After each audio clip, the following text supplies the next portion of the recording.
we are definitely efficient today within 30 seconds of 11 o'clock. So thank you, Sarah, for taking roll call.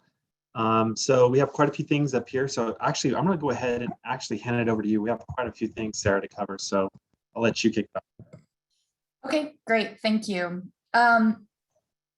So back in May, we released a survey to the public and to the board asking for feedback on the purpose of the board and the cadence of the meetings. And while we're still working through some of that feedback, one of the things that has come out of it is a statement that you will now see at the bottom of all of our agendas, which is available now, you can read.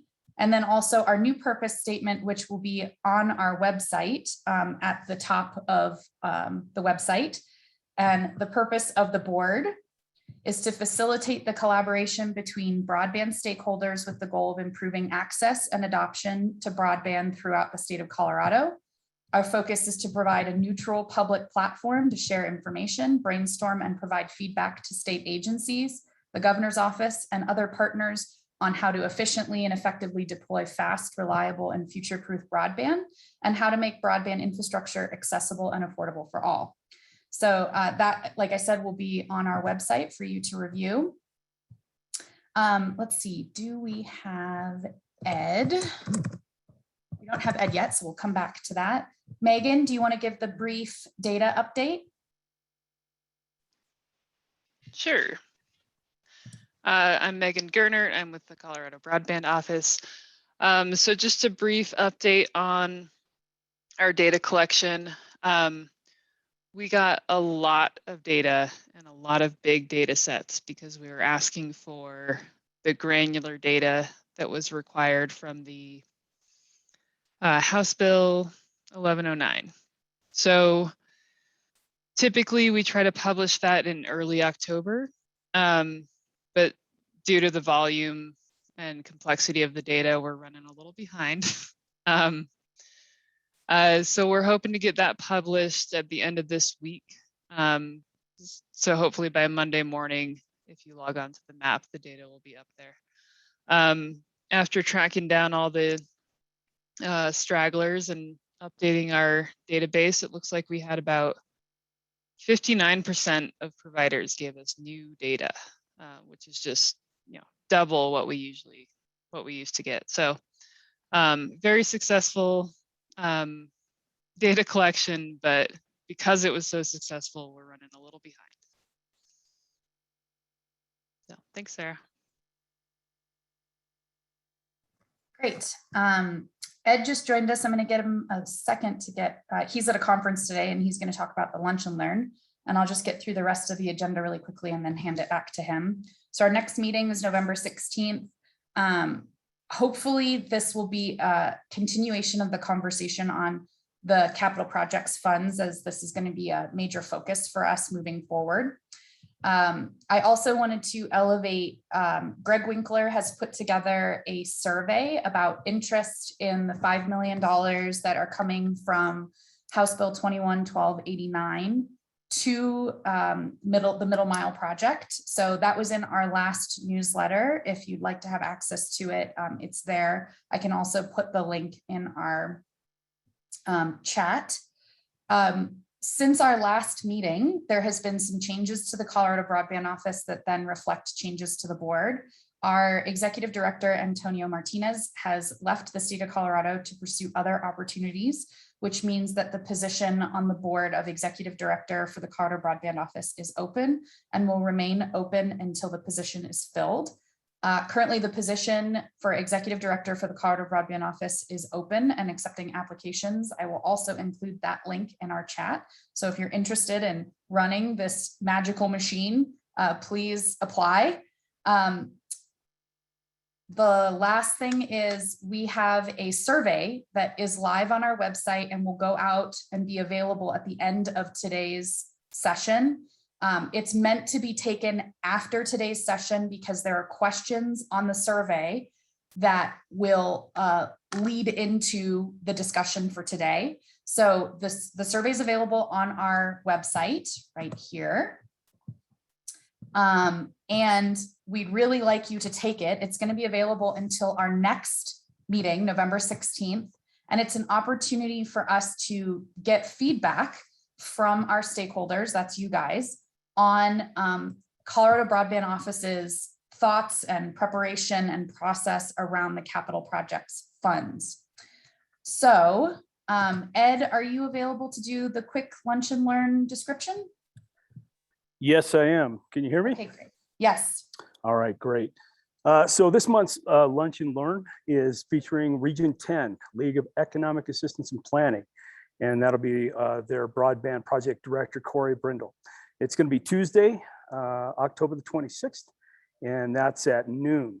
Region 10 leverages resources to help build strong communities, and they do that by providing senior services, small business services, and regional development to support Delta, Montrose, Hinsdale, Gunnison, Ouray, and San Miguel counties.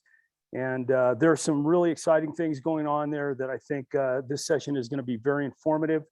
Corey Brindle brings experience with internet routing, long-haul optical and network management systems. He's passionate about working with rural and remote communities throughout Colorado to establish partnerships that result in improved broadband to undeserved parts of the state. And if you've been following the Lunch and Learn and been part of that, you know that we're trying to highlight all the different projects that are going on in the state. And so I will send you a registration link in the chat if you're interested in attending, and please send that out as far and wide as you can. Thank you, Sarah. Thanks, Ed. Thanks for joining us. And then the last piece on our agenda is for Kate to give a brief description of her new role. So Kate. Good morning. Hello, everyone. I am coming to you live from my new office in the Office of Economic Development, International Trade. And yeah, as Sarah said, I think I don't remember which meeting we've talked about what, but I am no longer the legislative liaison at Office of Information Technology. I am now the Economic Recovery Officer overseeing broadband and technology dollars coming in through ARPA. And so the primary focus for what I'll be doing is really just kind of overseeing all of the programs that both the 75 million from the legislation last year, the 170 capital project funds, and then if there were to be additional dollars for both technology and broadband in this upcoming legislative session, overseeing the programs, the spending, compliance reporting, and working closely with the federal level, along with the governor's office on making sure that they are spent wisely and well. And so I'm looking forward to it. The survey that Sarah mentioned that will be going out today is going to be the beginning of one step in planning for the capital project funds. We have a lot of planning to do around how to best use those, working with counties and municipalities and providers and REAs and all of that kind of stuff. So I will be continuing to hold stakeholder calls. The focus might change a little, and I will most likely be reaching out to meet a lot with local governments, counties, municipalities in the next 6 months as we go through a planning process on how to properly spend these funds. So I'm looking forward to the conversation with the Treasury later today and hopefully being able to answer some questions after their presentation. So thanks, Sarah. Thank you, Kate, and all of you who presented. Bob, that's it for the first part of the agenda. Thank you, everybody. Thank you, Sarah. The next 20 minutes we've allocated for public comment, and each public speaker can speak up to 3 minutes on items that have not been previously discussed or on today's agenda. So do we have anyone who would like to make any public comments? If so, you can raise your hand or just unmute yourself. Hearing or seeing none, we will go ahead and conclude our public comment section and move over to the SDLI committee update with Catherine. Catherine, are you available? I am. I saw you. Guys hear me okay? It's a little light. Closer to the computer. Is that a little bit better? Yeah, that should work. Okay, thank you. So hi everyone, I just wanted to provide a brief update on the Subcommittee on Digital Literacy and Inclusion. So we've been meeting every month, either in the working groups or as a full committee, and we have our next full committee meeting next Tuesday from 11 to 12:30, and I'll drop a link to register for that if you are interested after hearing this update. So I just wanted to check back in with you all and provide you an update on what we've been working on and what you can expect over the next few weeks for your feedback from us. So as a reminder, the Subcommittee on Digital Literacy and Inclusion has 3 working groups. One is focused on policy, one is focused on promising practices, and the third is focused on data. So I'll just go through each of the working groups one by one and provide an update on the deliverables we're working on and ways that you can engage in this process. So for the policy working group, we've been working to identify some of the key definitions and messages that we want to define in statute in collaboration with other partners. And so we've been working with the governor's office as well as those policy working group members to define and build off definitions for things like digital literacy, digital inclusion, digital equity, and really just set the a framework for those terms to build off of for the expected Digital Equity Act that's part of the infrastructure bill. So we're using the policy working group to really set the stage and prepare the state to build a plan with the expected passage of that piece of the infrastructure bill. For those who don't know about the Digital Equity Act, it's about $2.75 billion that'll be allocated to states via a formula and via competitive grants. And it begins with a state planning effort around digital equity. So building off the broadband infrastructure components, it's thinking about how do people have access to devices? How do they have the skills they need for work, learning, and daily life? And then how do they find the high-speed, affordable internet to their homes and their communities? And how do we close the gap there? So if you're interested in participating in that discussion, you can join us next week. We have a working group session. And then I'll also be sharing out the draft messaging ideas to the Broadband Advisory Board for feedback. And we are looking to get any ideas about where they could be embedded. We're not looking to run our own bill, but really see if there's opportunities through other bills that are going through the legislature this coming session to add in digital equity where it makes the most sense. And so we have a few ideas about where that begins initially, but are open to other ways that we could make those definitions more ubiquitous across the state. So that's the policy group.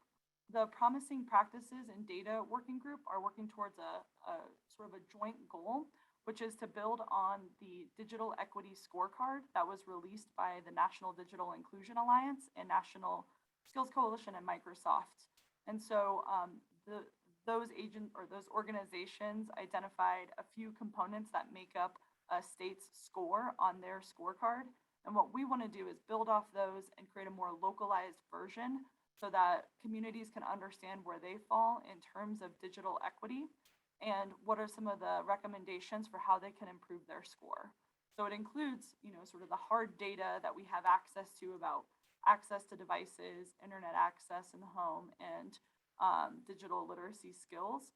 But it also includes the components of a digitally resilient ecosystem, such as, is there a digital equity coalition? Are there staffing positions, or is there a lead organization in that community working towards digital equity?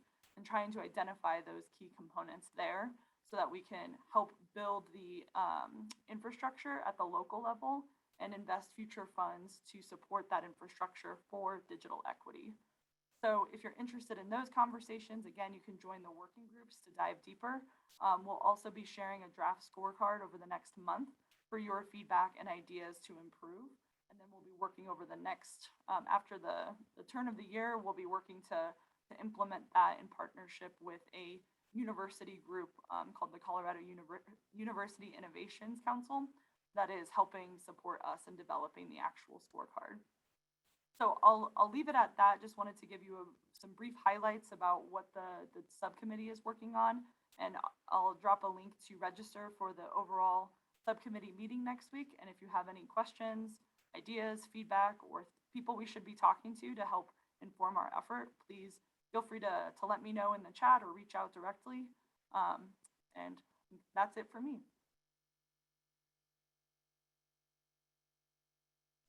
Thank you very much, Catherine. Next up, we have 70 minutes set aside for an overview of capital project funds from the Treasury and discuss on Colorado process for deploying the funds. Is it Dana? Did I get that right? Or Dana? Dana. Dana, thank you. Sorry for that. You are the presenter, it looks like, with Jeff. So we'll hand it over to you. And thanks for joining us today. Fantastic. I am trying to share my screen.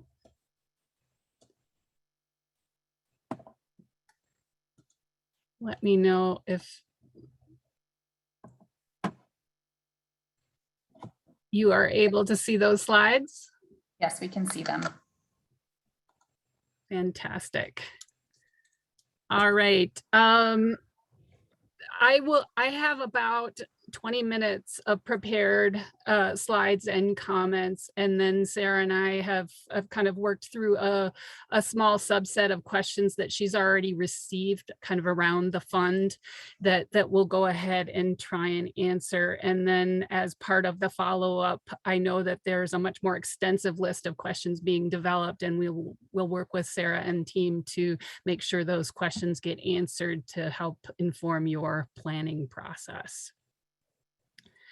But first, thank you, Sarah, for reaching out. As I've told you in our pre-conversations, you guys, you're the first to cross the starting line with this work and reaching out to us, which is exciting to me and the rest of my team. And so we appreciate the invitation.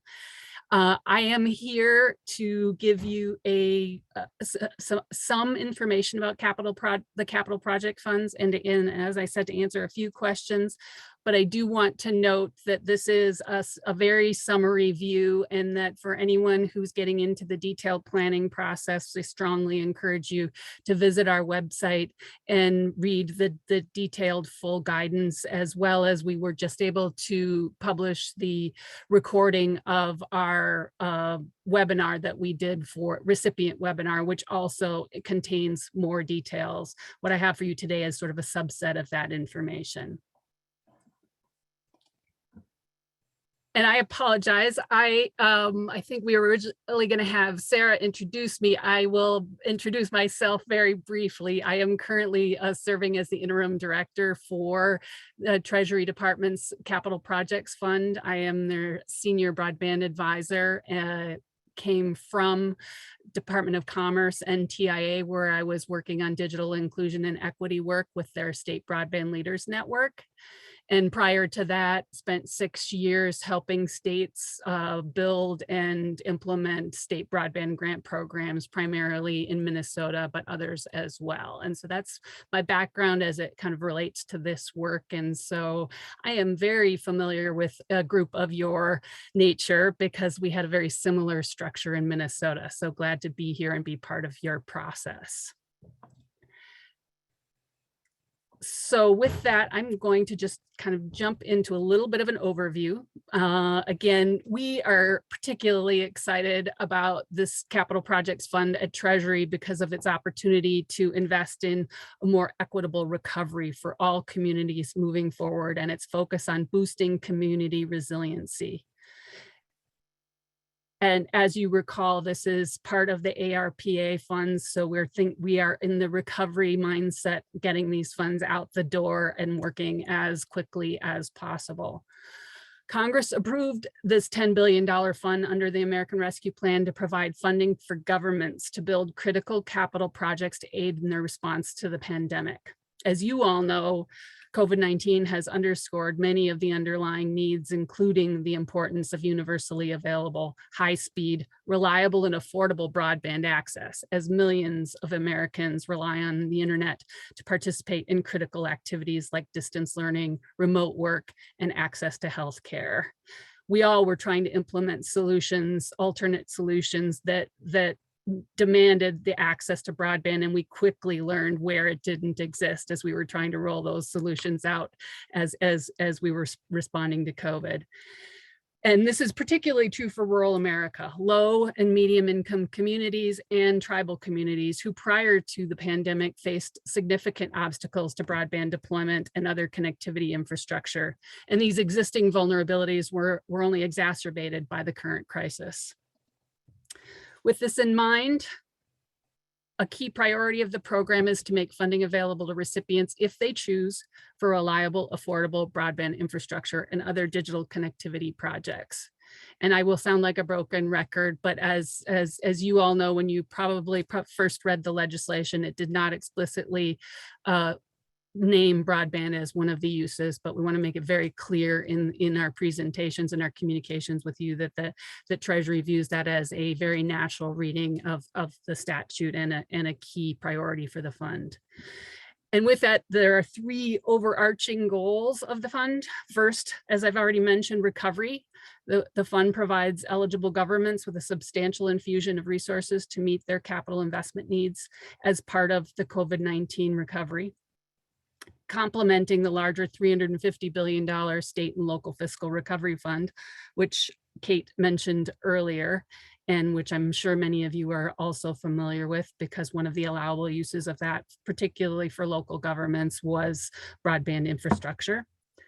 Second is equity. As Secretary Yellen has said, long before COVID infected a single individual, we were living in an economy where certain segments of the population were falling further and further behind. This fund aims to address those inequities by improving access to critical services in communities with a critical need. And third is lasting infrastructure. The fund aims to contribute to the administration's goal to provide modern infrastructure necessary to access critical services, including broadband access.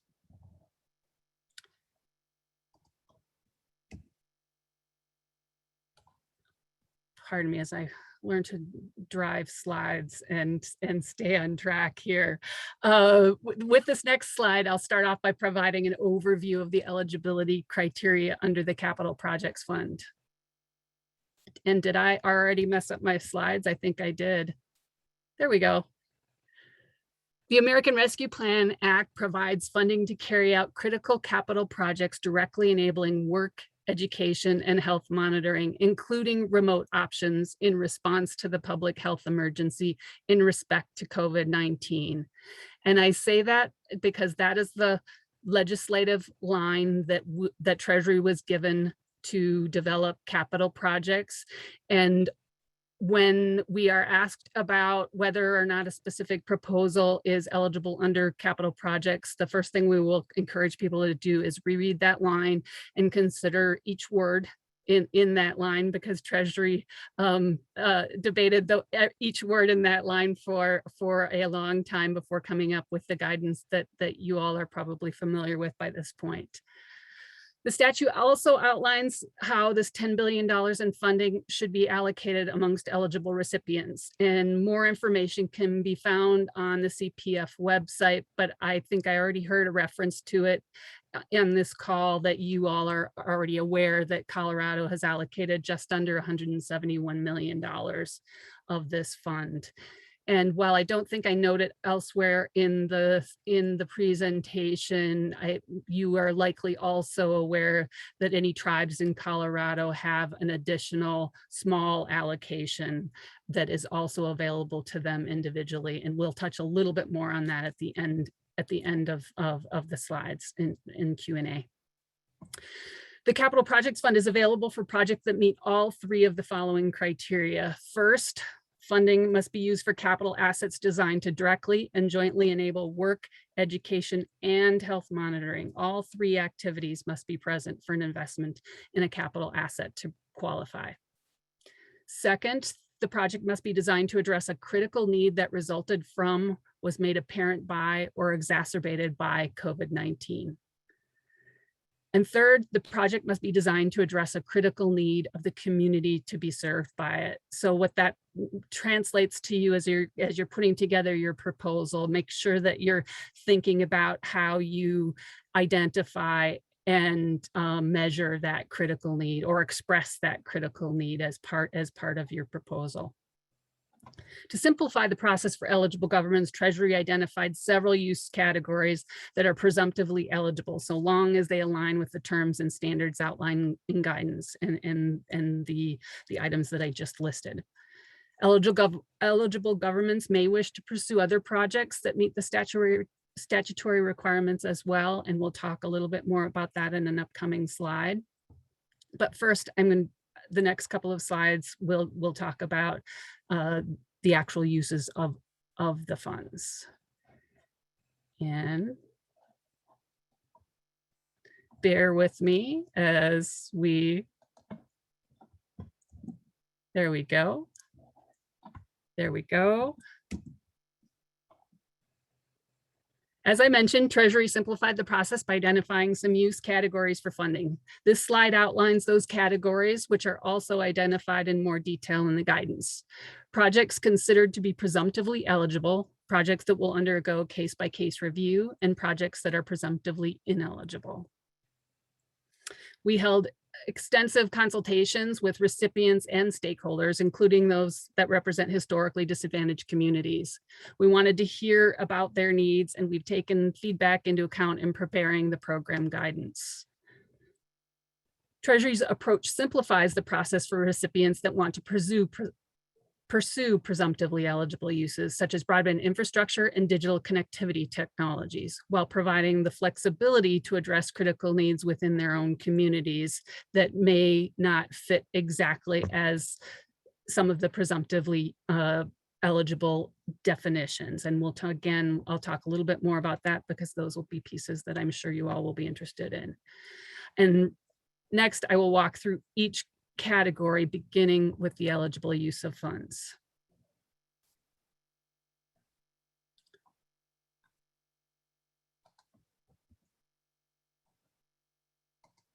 Broadband infrastructure projects. Treasury simplified the application process for eligible entities that want to use the capital projects fund money to pursue broadband infrastructure investments that meet the standards outlined in the guidance and highlighted on this slide. As a broadband advisory group, you are all quite likely acutely aware of these technical standards and how they probably overlay with what you have going on in Colorado. First, while Treasury encourages recipients to invest in areas without access to reliable wireline speeds of 100 by 20, it does provide broad flexibility for recipients to determine communities with a critical need for build out as they see it.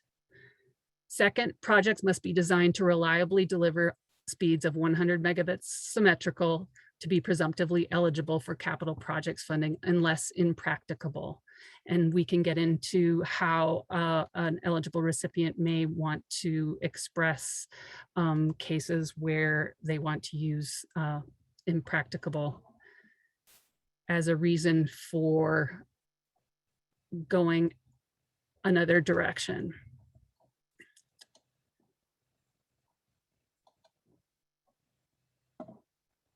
And can you still see my slides? Yes. Fantastic. Examples of broadband infrastructure projects that are presumptively eligible under this program include a high-speed broadband fiber network in a rural area of a state where providers have historically been hesitant to go because of cost. Another example might be a fiber municipal broadband network in a low-income urban neighborhood where a majority of residents do not have meaningful access to broadband because current options are unaffordable. A third example might be a Wi-Fi build out in an affordable housing units, providing high-speed, reliable, no-cost or low-cost internet to households living in the building.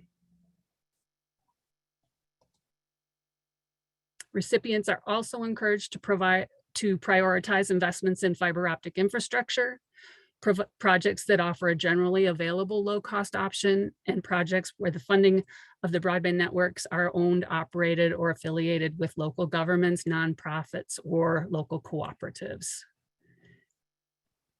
While this is a high-level overview, more information is available in the guidance. And again, I anticipate that there will be some follow-up questions as you get into the details of how this translates to what is needed in Colorado.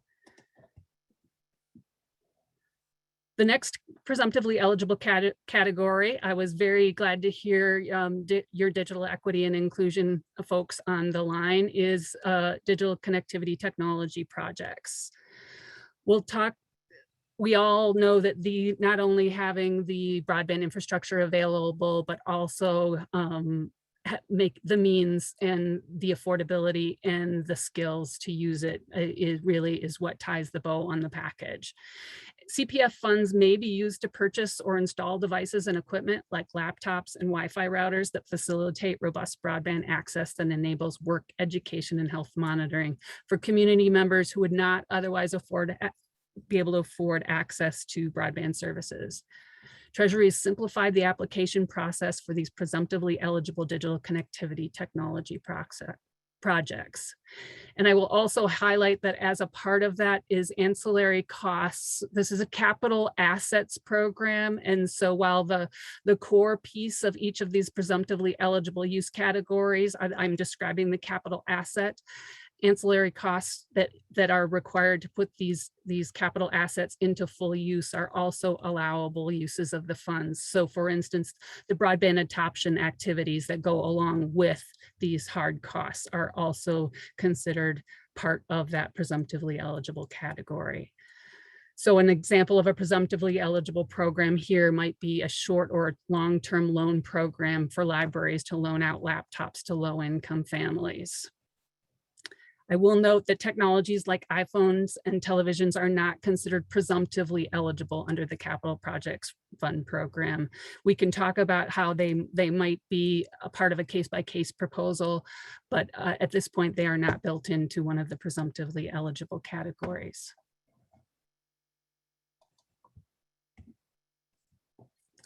The third presumptively eligible category is a multi-purpose community facility projects. Treasury recognized that not every state is in a position to spend all of their capital project funds on lacking broadband infrastructure. However, another eligible use is to get at the same jointly enabling work, education, and health monitoring is the idea of multi-purpose community facility projects, which you'll see some examples here on this slide, that directly and jointly enable all three activities, but they also can function other purposes. For example, first, full service community schools that also provide academic, workforce training, and health monitoring program. 21st Century Schools, I believe, is the exact moniker of the current program through the Department of Ed that provides some good examples of this type of use. Libraries that provide public internet access for work, school, and access to telehealth services, among additional resources like digital skills training. Community health centers that, in addition to providing health services, also offer a broad range of services to the community in which they're located, such as parent and family education opportunities and job counseling services. These are the types of presumptively eligible facilities that Treasury envisions being part of this third bucket of presumptively eligible use.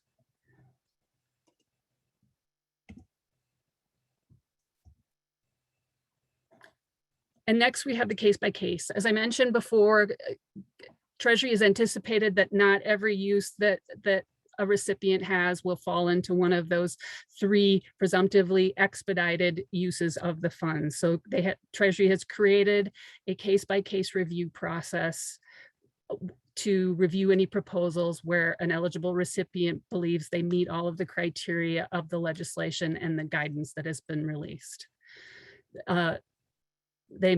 Any projects proposed for case by case must meet the three criteria we outlined earlier. The project must invest in capital assets designed to directly enable work, education, and health monitoring. The project must be designed to address a critical need that results from or was made apparent or exacerbated by COVID-19. And third, the project must be designed to address a critical need in the community to be served by it. are happy to go into more detail about that after the presentation, but we'll probably do that through a follow-up session because this is usually one of the areas that generates the most follow-up questions. And so we are anticipating that, and we'll be happy to work through those questions with you. With that, I'm going to jump to the presumptively ineligible uses. Treasury envisions general infrastructure projects such as highways, bridges, transit systems, and ports are presumed to be ineligible under this particular funding source. Additionally, the general construction and improvement of hospitals or traditional schools are not presumed to be eligible under the Capital Projects Fund program. There may be opportunities for such projects to receive funding if they demonstrate that they directly and jointly enable work, education, and health monitoring, and such projects will be reviewed in the case-by-case category. Treasury also encourages recipients to look at this funding in tandem with the ARPA program, with the other ARPA programs, including, as we mentioned earlier, the state and local program, which has a much broader set of and varied set of eligible uses. And so our team is prepared to talk through states that want to be strategic and how they apply those various pots of funding. With that, I'm going to go quickly into just a little bit of the mechanics, because I know some people on the call actually are starting to ask questions about mechanically, how do you all get started with this funding? And so there's a multi-step process, but the first step is relatively straightforward and easy. And I believe maybe we've seen Colorado already start that process, but it should take roughly about 60 minutes to complete and will be used by Treasury for a few different purposes. First, it establishes the applicant's eligibility and provides us with the necessary information, such as your banking details and how we're actually going to pay you once the funds are released. Second, it allows you, the recipient, in this case, you, Colorado, to indicate the desired total award amount and the amount of administrative funds that you would like to receive. We anticipate that most applicants will choose to request the full amount, but that isn't always the case. And so there's a provision for making adjustments to that. Administrative funds can be up to 5% of the total allocation and may be available to you all at the time of the signing of the grant agreement. And I'll get into the process flow in a minute. And I would just highlight here, thinking also strategically, not just about the capital project, being strategic about your different funding sources, but also your planning funding sources. I heard mentioned earlier the digital equity planning that you may anticipate from the Digital Equity Act. This fund also has planning dollars, as does the infrastructure section of the current language of the infrastructure bill. So that's another opportunity to be strategic and do some tranching internally as you think about the best way to apply the various administrative fund allowances for each of these programs.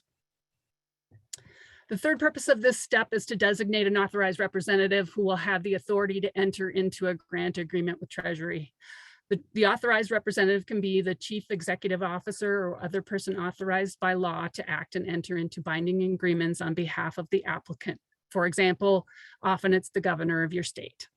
The authorized representative can also be another individual designated to act as such. It is up to the states to determine who will be responsible for managing the CPF fund. If the authorized representative is not the chief executive officer, the applicant must submit a formal designation letter along with the application or provide documentation of the legal authority of the authorized representative to act on behalf of the applicant. If you can't tell, our attorneys just delivered that language to me right before the conversation started.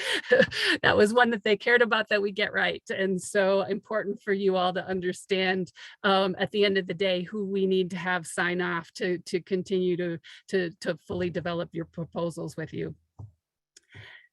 The other pieces of this is the applicants must certify the information included is complete and accurate. And finally, The following step after the application is executing a grant agreement with Treasury. At the point of executing the grant agreement, that's when we can release those administrative funds, which we would like to get out to you as soon as possible to help support the planning work that you all are doing.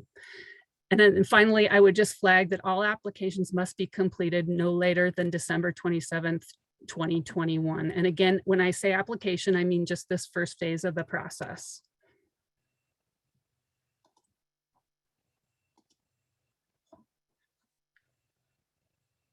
And I apologize, I'm having just slight funky tech detail issues, but we're plugging along. Accessing the funds. Just briefly, the second component is the grant plan, where applicants will actually describe in greater detail the anticipated use of funds and establish some measures for assessing performance. And obviously, you all will be part of that process. And the grant plan is the umbrella view of how you envision using CPF to achieve your goals as they fit with what you see in the guidance and the legislation. You all will get access to the grant plan once we have verified your application process and we have executed the grant agreement. At that point, the grant plan will become available to you to start populating and moving through the pipeline. There will be a template available. It is not yet available online, but you will get notification when that template does become available. That said, just a very quick preview about what is included in that grant plan. Treasury is asking for a short executive summary that provides us with an overview of the programs and projects that will be funded through your use of the Capital Projects Fund. There will also be an allocation table as part of that grant plan showing us the broad categories of projects that you intend spending on each bucket. We're talking a simple table that gives us one line item for each use type and bundle of projects. One or more program plans that provide more detailed information on each broad category of projects included in the allocation table. And this is where you'll give us a little bit more details about what your program use looks like for each category or type of project. And program plans may be submitted all at once. You could, if you know exactly how you want to spend everything, if you want to do it all in one use type. For instance, it sounds to me like you may be headed towards one grant program, essentially using these funds as fuel in the gas tank for a single infrastructure grant program. That is certainly an allowable way of allocating these funds. That said, some states we are anticipating will have multiple use types. They may want to spend some on broadband infrastructure, some on the digital devices, and maybe some on the community facilities. In that case, there would be 3 program plans submitted under that umbrella grant plan, and they don't all need to come in at the same time. As long as they are all into Treasury by September 24th, 2022, they are within the window of eligibility.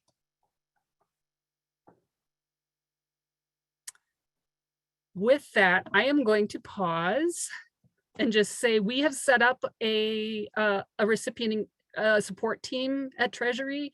Each of us has a portfolio of states. I am lucky to have the Western states, and you all are in my portfolio. So Sarah and Kate and Megan and I will get to know each other a lot over the next year, hopefully, and hopefully we'll work together to answer all of your questions. Speaking of questions, I think we can probably, Sarah, maybe jump to a few of the questions that we've already anticipated. Great.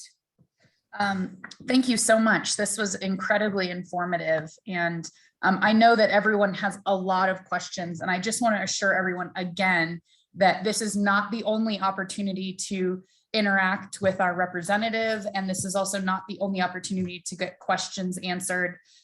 We put together a list of questions that I had received previously that I'll be reading off some of them. And then again, in the survey, there's an opportunity to ask any additional questions that you have, and we'll continue to elevate those. So First question, will the awards be made as applications are received or reviewed, or will awards be made for all applications at one time? And I think I touched on some of this in the presentation, but sometimes I find it's useful to rephrase it and say it again, because these are important concepts. And so we anticipate the application and the submission of the grant and program plans all to happen on an iterative basis. And we have our grant review teams set up to essentially accept those and move them through the approval process as they come into the pipeline. So we encourage people not to delay. As soon as you have what you believe is enough information, to certainly start getting those pieces into the pipeline. And also, this is a great time just to remind people that this is an iterative process. This is not submit an application, wait to see if it succeeds or fails. We anticipate the reason we exist is to work together to get things through, to help. I don't want to say the word perfect, but clear up any misunderstandings or clarify things that are needed to kind of get your proposals all the way through to the approval and funded stage. I did note, as I was thinking about how to answer this question, just a reminder. So workflow, application comes in, we confirm that we have the governor is designated, who are working with the right person within your state. We execute the grant agreement, which will essentially free us up to release the 5% admin funds, at which point then you all can submit grant plans and one or more program plans. We'll work that through the approval process, and the funding will be released per program plan as it becomes approved. I will flag for probably Kate here is the funds are subject to the Cash Management Improvement Act. So as we're thinking through things, we'll want to understand at what spend rate you will need those funds. Is unlike some of the other ARPA funds where all of the money was released in a single tranche up front. This funding is classified a little bit differently. And so for the money managers in the room, I wanted to flag that little detail. Thank you. I think this next question is mostly asking for some clarification around that September 24th, 2022 deadline. The obligation deadline, is it an obligation deadline, or do the funds have to all be expended by that date? I think more clarity around that would be useful. Yeah, absolutely. And I'm assuming this question came from someone who is working with both the state and local fiscal recovery fund and is also now considering the interplay with capital projects. And capital projects is a little bit different in that it does not have the obligation deadline in the legislation. So capital projects just has all funds must be expended by the December 31st, 2026. So there is not that earlier deadline in this same way. Okay, great. Thanks for that clarification. The next question is actually a question I submitted, so I'm going to give a little bit more color to it. So as we are working through this process of understanding the program plans, what we're wondering is if, say, the state of Colorado were to open a grant process internally for these funds and request projects from stakeholders, do each of those individual projects that will get funded need to be submitted to the Treasury, or is it just a program plan stating the 3 presumptive project areas that will require, or that have funding in them? That's a great question, Sarah, and I appreciate you teeing it up because it's one of the more confusing. We built this into the program deliberately to provide flexibility to states, but it's also one that some folks have a hard time wrapping their heads around, particularly because most federal broadband funding programs are on a per project basis. So you submit project level detail.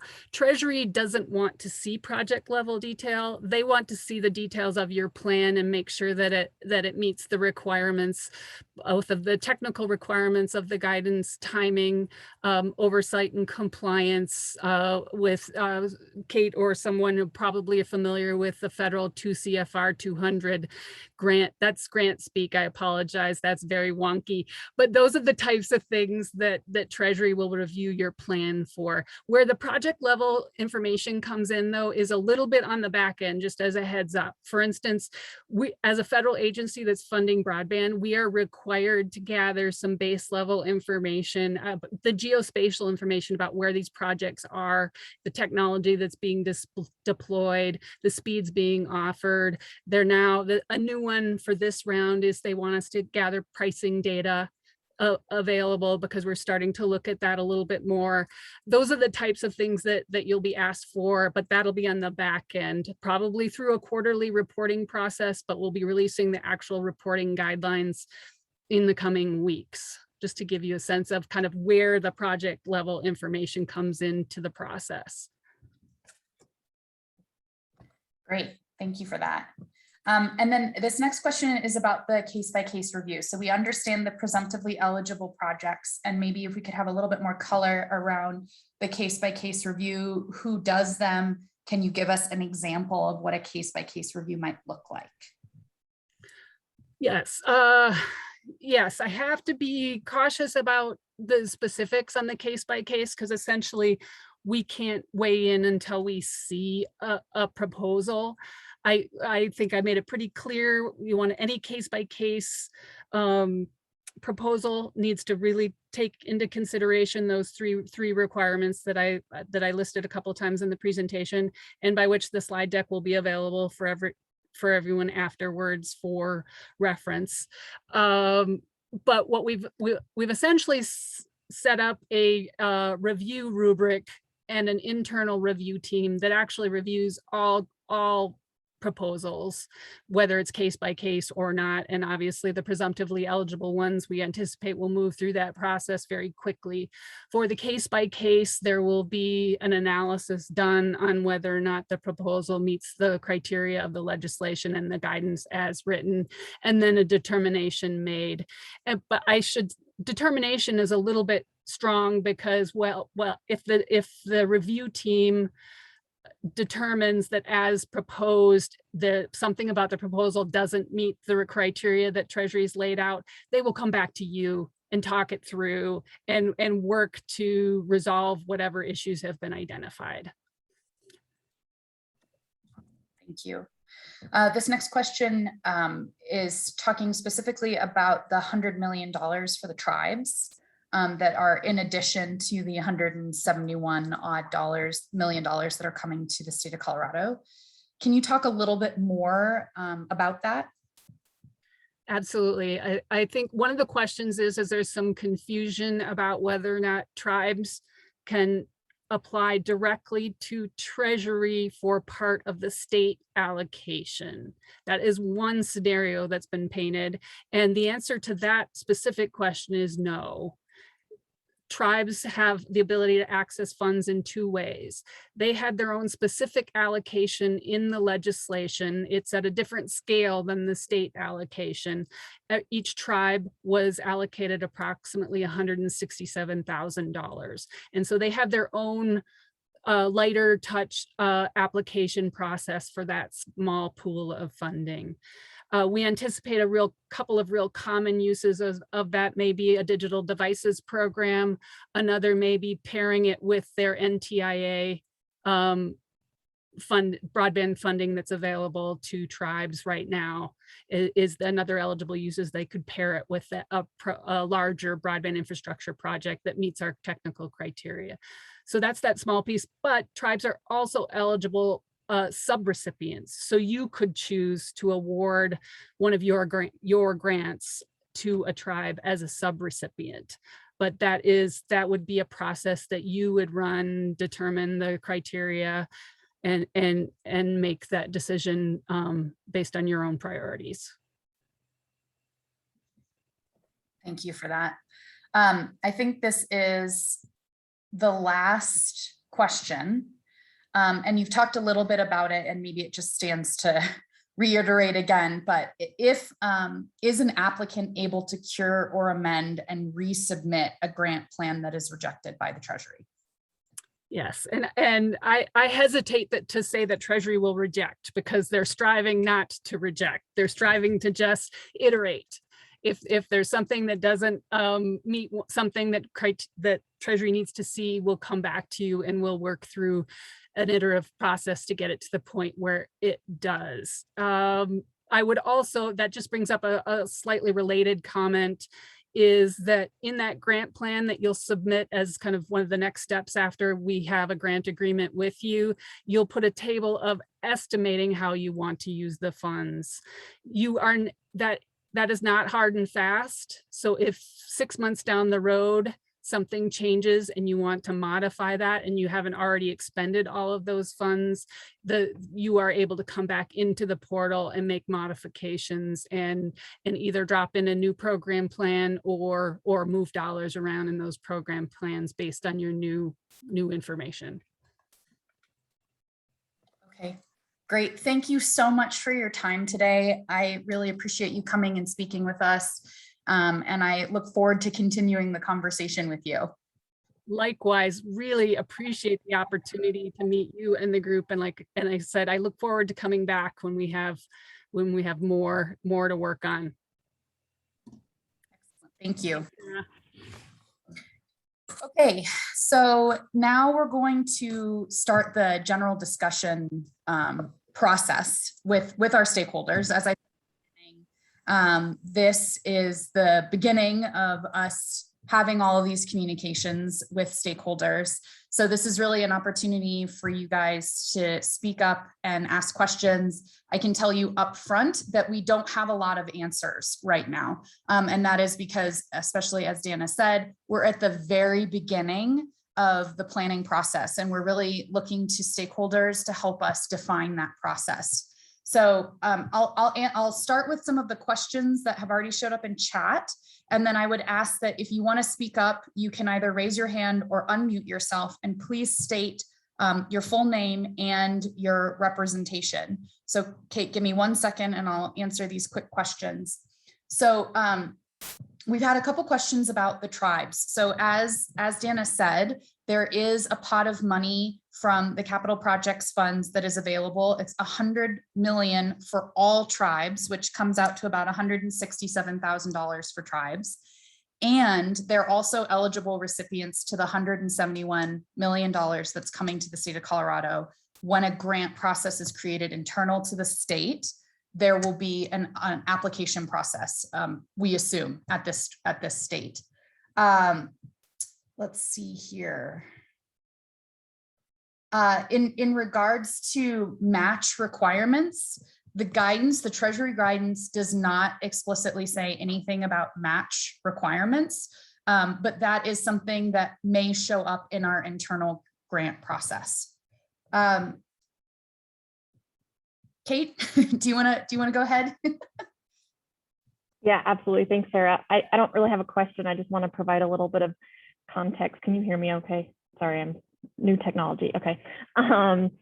Just a little bit of context on kind of the process around the capital funds from the state perspective. So Dana gave a really great overview of what's been set out by the Treasury, and I have just recently gained insight into kind of how we'll handle that as a state. So the Office of the State Controller will be applying for the grant agreement, the one that is kind of the basic, here's our routing number, here's how we send you money, etc.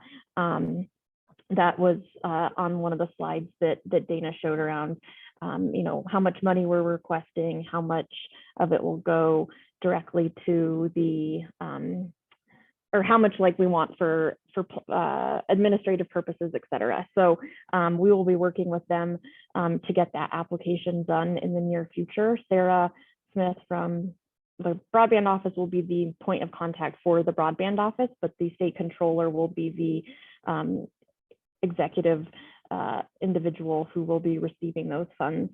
And then as Dana's presentation kind of got into, and as we'll start to do, is then start working on grant plans and program plans within that. So we have a year to submit those.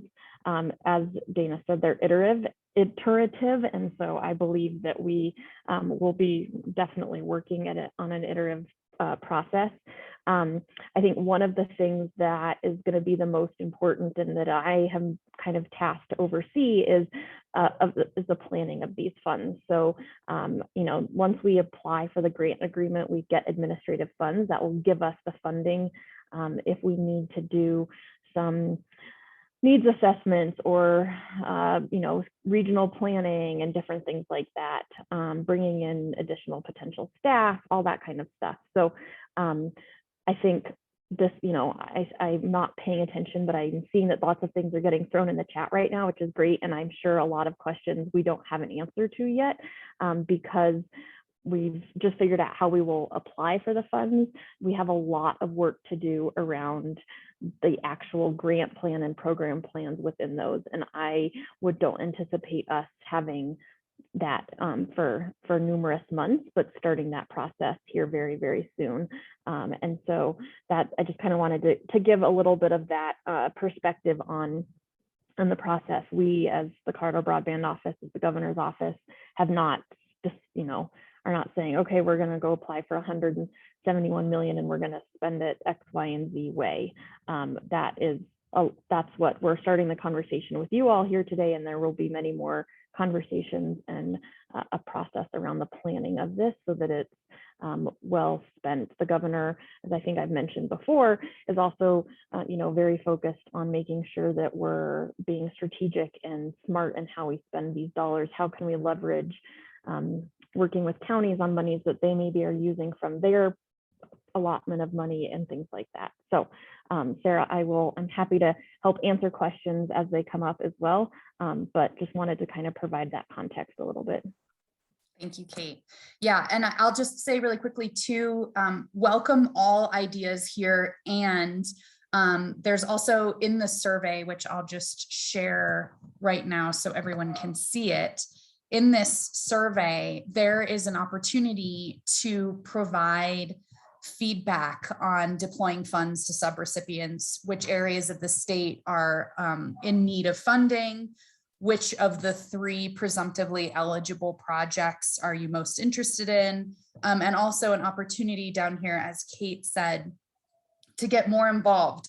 Likely a working group will evolve out of this process, and we would love for people to participate in that. So moving on, Dave Hayes, go ahead, please unmute yourself and give us where you're from. Good morning, I'm the police chief in Louisville. And I apologize, I was a little bit late, but I think I've got the gist of what the Treasury had to offer.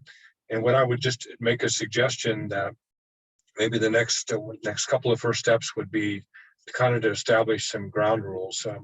For those of you that have had conversations with me about different things, I think it's important that we establish some ground rules. And for instance, that whatever it is we decide to fund or the state is able to fund or be the pass-through for these monies, that the system, it's not brand specific, that if we're going to buy this product or that product, it has to work with other products.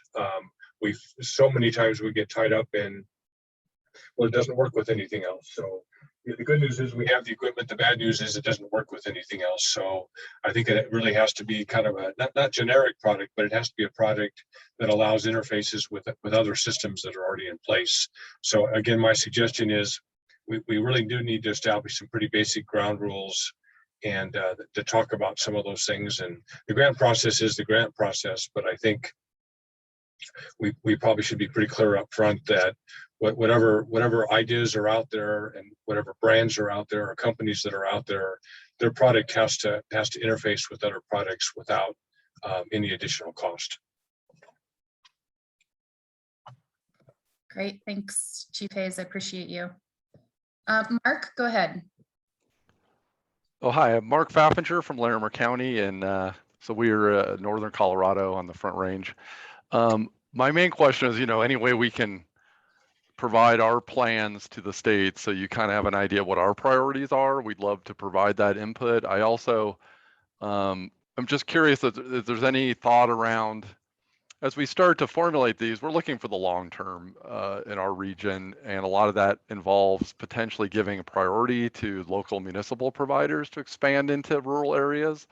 But obviously that the limiter there is being able to leverage some funds. And so my other thought was, if the county or community is willing to invest some of their, FRS or ARPA money into this problem, what kind of, matching can that look like in terms of, getting the state's ability to get this funds to pass through so we can make this actually a reality? And, we have everything from our three main municipal providers are already doing fiber to the home projects. So that's leaving a big digital divide between, Fort Collins, Loveland, Estes Park, and the neighboring communities that are adjacent. And so, that kind of exasperates regional issues around deploying programs or services. And so, we just wanted to know what the vehicle might be to participate. And now I hear you have the survey, so I'll make sure I fill out the survey, because I think that's my first answer, is to provide that input there. But we just want to make sure that, I think the best approach in my mind is to getting all the providers, municipal, county, rural electrics, schools, libraries, to all pull together in a region to provide feedback for a comprehensive plan on how to solve the problem in our area. And so that's what our approach is here in Larimer County, and I'm hoping others will follow. Thanks, Mark. Yeah, we really appreciate that. And that is a sincere hope, not only for the Carter Broadband Office, but also for the governor's office, that we really pull together and use this historic amount of money to really solve the problem. Kate, it looks like you wanted to say something. You did a great job. I was just going to kind of say the same thing, and I just want to reiterate that we're not entering this today with a, hey, here's our plan.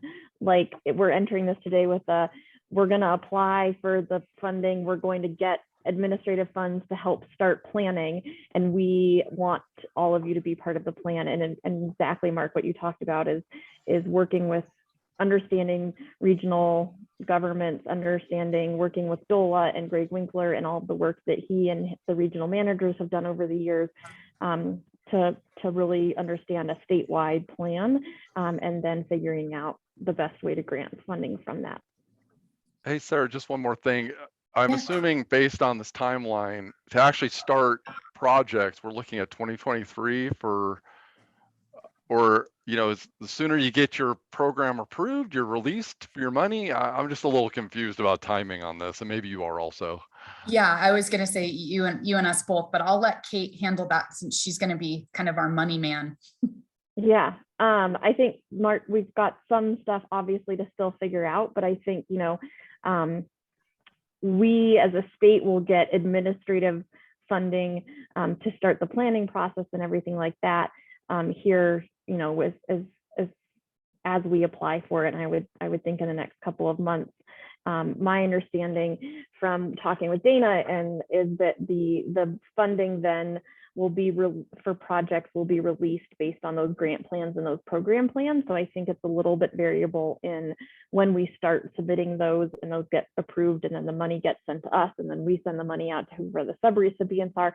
But I think it is very fair to say, like, yes, I don't anticipate we start receiving monies for this until about a year from now, potentially at the beginning of 2023. And that being said, we also have, the other smaller pot of money, the 75 million that was already legislated last year.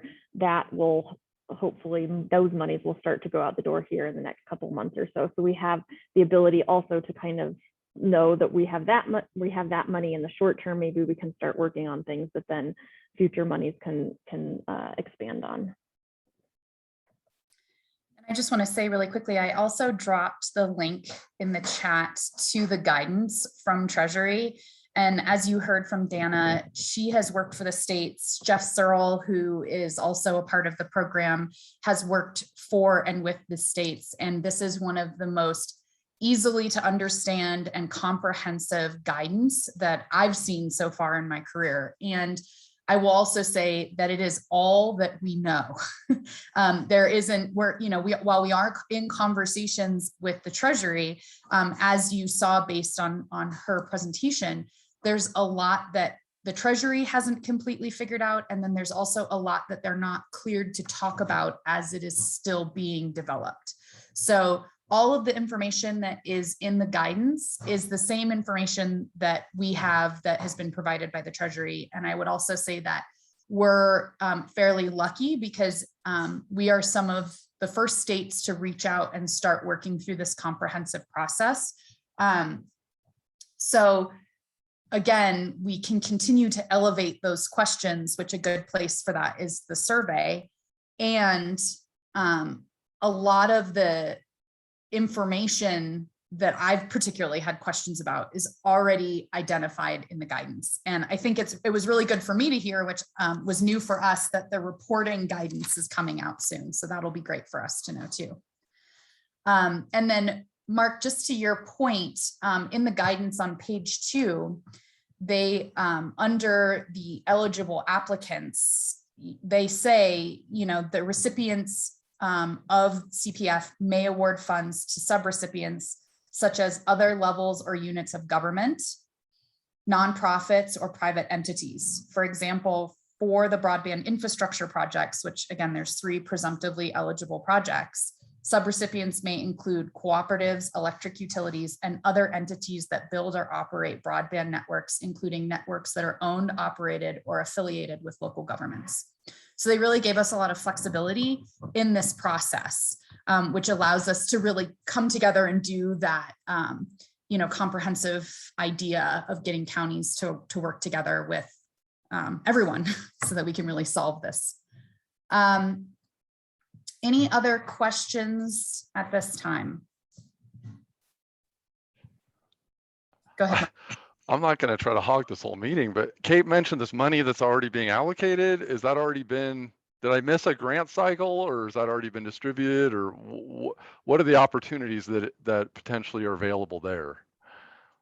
Great question. Sorry to be confusing. So in House Bill 21-1289 from last legislative session, the legislator gave the Colorado Broadband, or gave Broadband $75 million, 10 to each tribal nation, 35 to the Broadband Deployment Board for their existing grant process, 10 to our office for a e-health telehealth program, and $5 million for a supplemental stipend program for service. We are in the process of getting approval from the state controller's office to release those funds. And so nothing had, and another $5 million, sorry, to DOLA for the middle mile program. Nothing has been,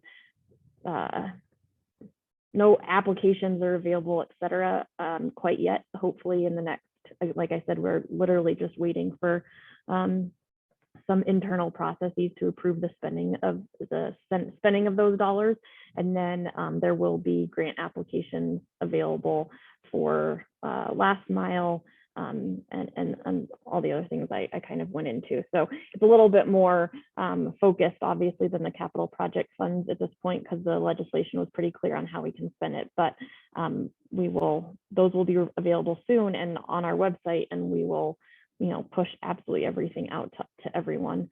And just for anyone who's trying to get to the link, the survey that Sarah has posted here or anything, for some reason it seems like the state of Colorado's entire system is down right now, so you can't get into the colorado.gov sites are not working. So it's not that it's broke. Well, it is broken, but Sarah's survey is there. I promise. You just might have to wait and find it later. Good old technology. Perfect timing. Thank you for clarifying. I think I wake up with nightmares sometimes thinking I missed a grant opportunity that I should have been aware of.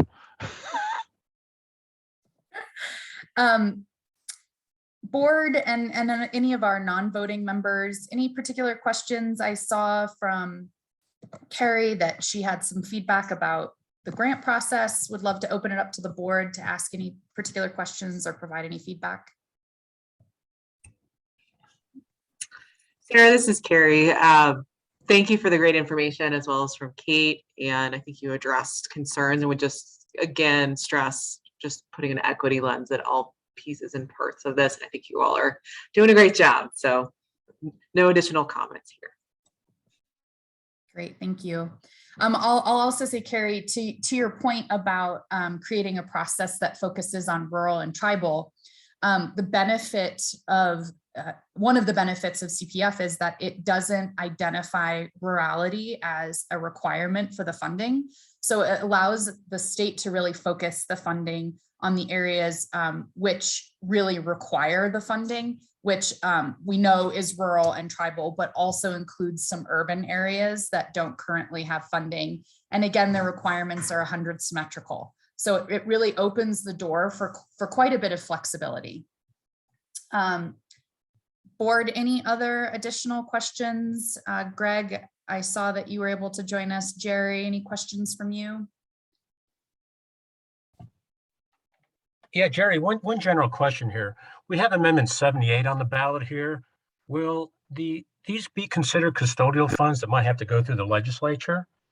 Probably a question for the AG, but to the extent that, is that something we need to be concerned about as far as delaying the use of these funds? Jerry, fabulous question. And yes, I think the short answer is yes. Do we need to be concerned? Yes. Hopes, we'll see what happens in November. We have already had internal conversations around making sure, technically, I think because these are direct distribution to an agency from the federal level, they technically would not normally need to be appropriated in the long bill. However, I think the plan for us in the Colorado Broadband Office is that they will go in front of the legislator and present similar kind of to some of the healthcare. So HCPF, Colorado Department of Healthcare Policy and Financing, who receives the Medicaid dollars, Medicare dollars, presented recently to the Joint Budget Committee on how they plan to spend the money that they received, through this.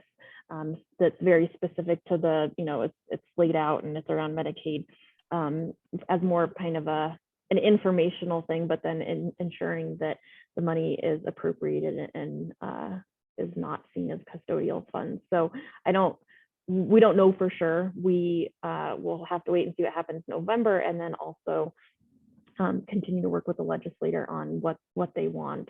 But yes, there's all kinds of unknowns still floating around how the ballot initiative could impact this. And even without the ballot initiative, how does the legislator want to handle it? Okay, thank you. Yeah. And Kate or Sarah, I would just say thanks very much for the presentation, and to all that's on the phone call, anybody that can fill out the survey so that we can get a good idea, at least for the first 5 million.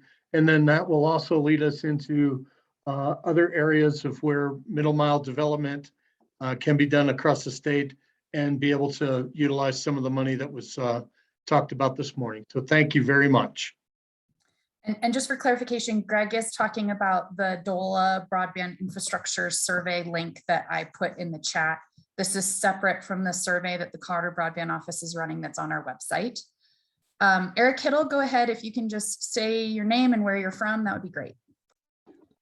Yeah, Eric Hittle here from the Archuleta County Broadband Office. Hey, I'm driving while I'm listening to this. I'm sorry I missed a detail, but I got the last part of when you guys were talking about the funding mechanism that specifically allows you guys, I think the Broadband Office, to work with both private entities or the Archuleta or counties to work with private entities and co-ops. What particular program was that? Just so I can go back to that and delve into it a little bit more after I get done with this meeting. Yeah, thanks, Eric. That's the capital projects funds. It's in the guidance that you can access on their website.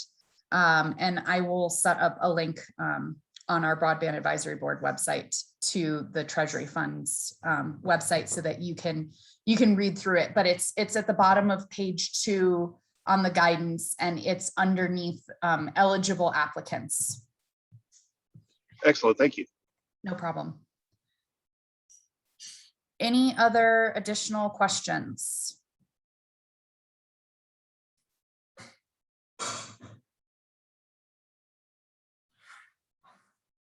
Okay. Well, if there are no additional questions, then we'll end this meeting early. I appreciate everyone's time, and I just want to stress again that we really are seeking to create this as a collaborative process. Oh, looks like we have one more question. Angie, the deadline for the middle mile survey is October 20th. Is there any way to flex in this? I guess that's a question for Greg.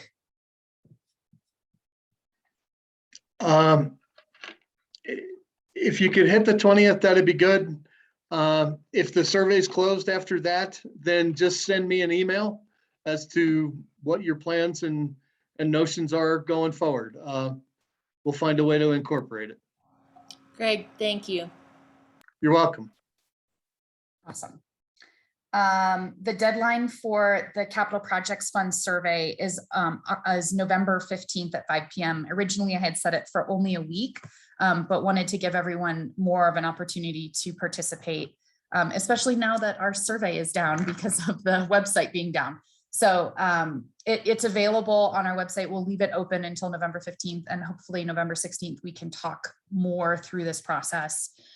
You'll be seeing a shift in the Broadband Advisory Board meetings. We'll be moving more to this sort of collaborative conversation discussion process where we can maybe set some deliverables as a group that we can move towards. So hopefully this process will continue.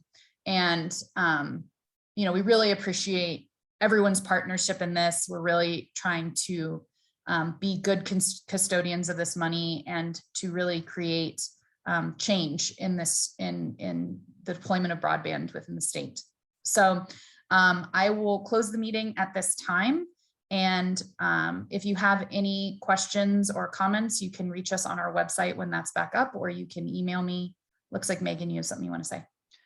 Oh, I just wanted to say, I put the link for the survey in the chat. So you can access that without having to go through the website for now while it's fresh in your minds. Excellent. And if you want to email me, it's my first name last name @state.co.us. So please do. And thank you everyone for your time. Have a wonderful day.